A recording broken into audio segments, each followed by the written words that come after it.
I feel like it it's something that you are wasting your time to, because something that you cannot control. আমি আসলে বিতর্ক সামলানোর চেষ্টাই করি না।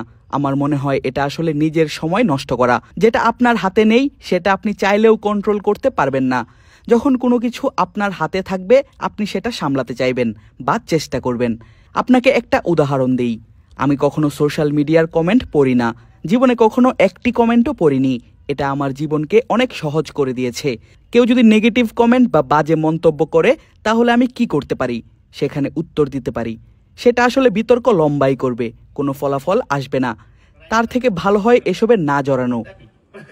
Making us fight over and over again, it's not going to go anywhere. So better not to get into those fights. তার এই একটি কথা অনেকের জীবন পরিবর্তন করে দিতে পারে। কেননা দেখুন, আপনি যখন বিতর্ককে সামলানোর চেষ্টা করবেন তখন বিতর্কটা লম্বা হবে।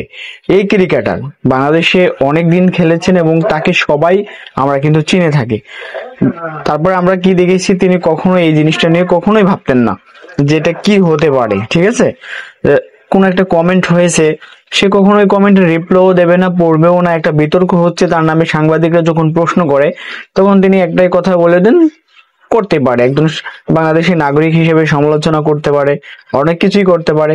তো এটা তিনি খুব স্বাভাবিকভাবেই নেন, যাতে মানুষগুলো আসলে আর বিতর্ক করতে বা চেষ্টা না করে। তারপরেও মানুষ আসলে তাকে নিয়ে বিতর্ক করে, এটা তিনি খুব স্বাভাবিকভাবেই নেন, একেবারে সিম্পল, যে তিনি জীবনে এগিয়ে যেতে চান।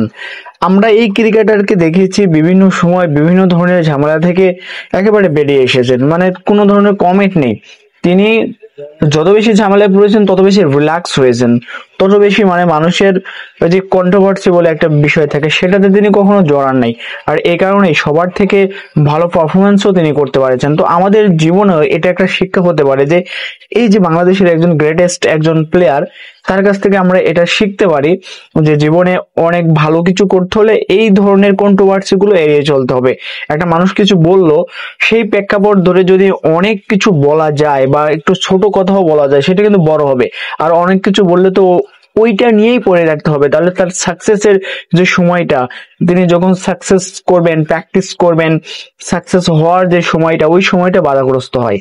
আশা করি সাকিব আল হাসানের এই কথাটা যে মেনে চলতে পারবে তার জীবনে অনেক অনেক বেশি সফলতা আসবে।